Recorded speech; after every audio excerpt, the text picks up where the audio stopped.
일이 날씨가 더운데도 이와 같이 우리 여러분들이 차로 운전해가지고 여기까지 오게 된 것을 감사합니다. 수고들 하셨습니다. 우리가 예배당에서 보통 설교를 많이 하니까 여기서는 간단하게 마치려고 계획을 합니다.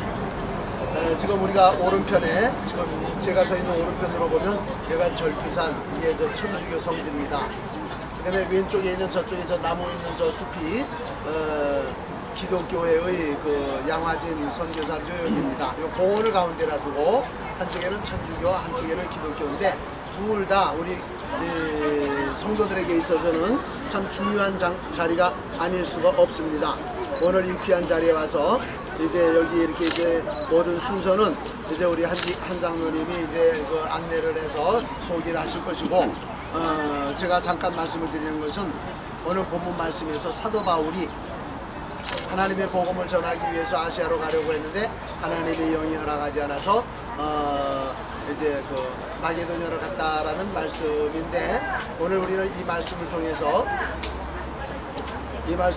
우리가 보는 것은 사도 바울이 열정을 가지고 하려고 했다는 거예요. 열정. 이게 사람의 마음에서 나오는 열심이 아니라 하나님이 그의 마음속에 성령으로 감동했다는 거죠. 성령의 감동이 되었는데 갈 곳을 찾아 헤맸는데 갈 곳을 하나님이 원하시는 곳이 있었는데 사도 바울은 거기로 가려고 하지 않았기 때문에 하나님의 뜻을 몰라서 고생했어요.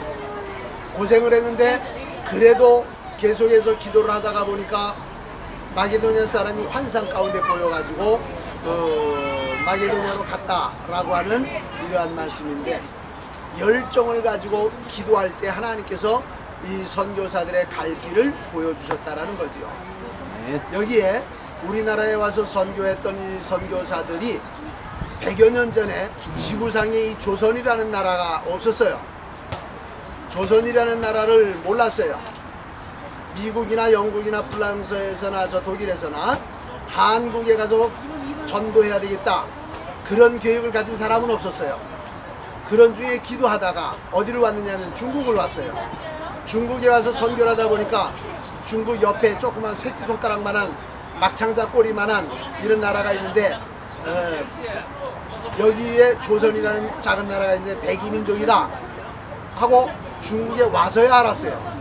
그래서 중국에 왔던 선교사들이 그럼 조선 땅에 한번 가보자. 그런데 그 당시는 그 영조 정조 이후에 쭉 서양 사람들이 이 땅에 발을 들여놓는 것을 허락하지 않았어요. 더군다나 대원군 시대 때는 쇄국 정책을 써가지고 양코백이는 무조건 다 죽여라, 받지 않았을 때 선교사들은 이곳에 들어오려고 전력을 다했어요. 그래서 이곳에 들어오면서 목숨을 걸고 들어왔어요. 그런데 하나님의 은혜로 그 알렌 선교사가 먼저 이제 의사로 들어왔고, 지난번에 우리 그 제중원이라고 하는 그 드라마에서 봤던 것처럼 알렌 선교사가 먼저 들어왔고 그 뒤로 헤론 선교사가 들어왔는데 헤론이 여기서 죽었어요. 고종의 주치의였는데, 그리고 민비에게도 상당히 큰 역할을 해줬는데, 그래가지고 이 헤론이 죽었을 때에 고조에게 상신을 했어요. 우리 외국 사람들이 앞으로도 더 들어올 건데 죽으면 어디 묘 쓸 자리를 좀 마련해줘라. 그런데 이 한강 안쪽에는 안 됐어요. 그 당시에 그 한강 안에는 묘를 못 쓰도록. 하여튼 타협을 거쳐가지고 이제 이 양화진 이곳에다가 묘를 쓰도록 고종의 허락을 받아가지고 그때서부터 쓰기 시작한 묘가 지금까지 이제 100여년을 이렇게 흘러나오고 있어요. 문제는 이 조선 땅을 위해서, 이 땅을 위해서 기도한 것보다 하나님의 복음을 전하기 위해서 애타게 기도했는데 하나님은 이곳으로 인도를 해주신 거예요.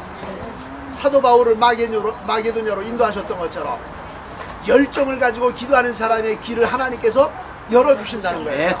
우리도 열정이 없어서 문제지, 무언가 주님을 위해서 하고 싶은 열정만 있으면은 길을 하나님이 열어주시고 방법도 하나님이 만들어주신다는 거예요. 이 믿음을 가지고 나가야 돼요. 그러면서 사도 바울은 하나님께서 마게도냐로 가라라고 하는 환상을 보여주실 때 즉각 순종을 했어요. 이유가 없어요. 몸이 먼저 가는 거예요. 근데 우리는 뭘 좀 준비하고 돈도 준비하고 뭣도 하고 자꾸 이런 핑계로 인해서 늦어지는데, 하나님의 명령이 떨어지면 즉시 움직이는 거예요.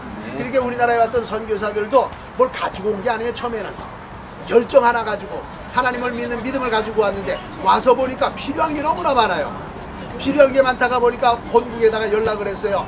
이곳에 와서 보니까 이렇다 연락을 하다가 보니까 본국에 있는 식구들도 가산을 팔아가지고 그 식구가 있는 선교사가 있는 이 한국으로 보낼 일도 많아요. 이 역사 공부를 하면은 아, 우리나라가 이런 하나님의 축복을 받았구나 라고 하는 것을 볼 수가 있어요. 이분들에 의해서 우리 한국에 기독교가 세워졌고 그 막 그랬을 때에 일제하가 이제 시작이 되었는데 일제하 때에도 이 선교사들이 이 나라에 해준 여러 가지 영향이 커요. 우리는 하나님의 축복으로 좋은 선교사들이 이곳에 와서 우리나라가 볼 받았기 때문에 우리는 이 선교사들의 은혜를 잊어버리면 안 돼요. 감사해야 돼요. 그리고 이 선교사들의 묘역을 우리가 찾아보는 것은 이분들 감사하고 어떤 분은요 여기서 선교 사역을 마치고 본국으로 돌아갔는데 본국에 돌아가서 죽었어요. 죽었는데 나는 제2의 고향인 한국에다가 내 시체를 묻어달라. 그래서 시체가 여기 한국에 와서 묻은 사람도 있어요. 그럴 정도로 이 한국을 사랑했는데 한국 사람이 한국을 사랑하지 않는다면 뭐요? 나쁜 사람이에요. 그건. 우리나라를 사랑해서 이곳에서 목숨을 다하고 전력을 다해서 저희가 보면 아이들의 묘도 있어요. 선교사들의 아이들, 선교사의 부인, 선교사들 이렇게 이 나라를 사랑해서 복음을 가지고 와서 전해주었던 그들 때문에 우리는 오늘도 예수님을 믿고 하나님을 사랑할 수 있는 거예요. 감사하고 또 감사하는 오늘 될 수 있기를 바랍니다. 비록 요 오른쪽에는 그 절두산이라 우리 천주교 성지이긴 하지만은 그 당시에 예수님을 믿다가 저 언덕 위에서 이 잠두봉이라 그래요. 원래가 잠두봉. 잠은 누의 잠, 두는 머리도 누의 머리처럼 생긴 바위예요. 여기가 원래가. 그 위에서 예수 믿는다고 천주를 믿는다고 해서 죽여서 그냥 물로 떨어뜨리고 했던 그 언덕이 바로 이 언덕이에요. 조금 이따 이제 우리 안내를 받아서 그쪽으로 갈 텐데 오늘 구경으로만 말고 아, 우리가 이런 은혜를 받았구나 받은 은혜 감사하면서 오늘 좋은 신앙의 계기가 될 수 있기를 바랍니다. 기도하겠습니다. 주님 은혜 감사합니다. 영광은 우리 하나님 받으시고 우리에게는 믿음의 좋은 기회가 되게 하여 주옵소서. 나라를 위해서 죽는 것도 순국순열이라 그러는데 하나님의 나라를 위해서 죽는 것은 얼마나 영광스러운지 모릅니다. 이와 같은 이들이 이 근처에 있는데 하나님 아버지 이들의 신앙을 우리도 본받게 하시고 이 땅에서 살아있는 동안 주님 잘 섬기게 하여 주옵소서. 예수님의 이름으로 기도드리옵나이다. 아멘. 지금은 우리 구주 예수 그리스도의 은혜와 하나님 아버지의 놀라우신 사랑과 성령의 위로와 교통과 축복이 오늘 이곳을 방문한 우리 모두 위에 우리 안양 동성교회 위에 이제로부터 영원토록 함께 있을지어다. 아멘.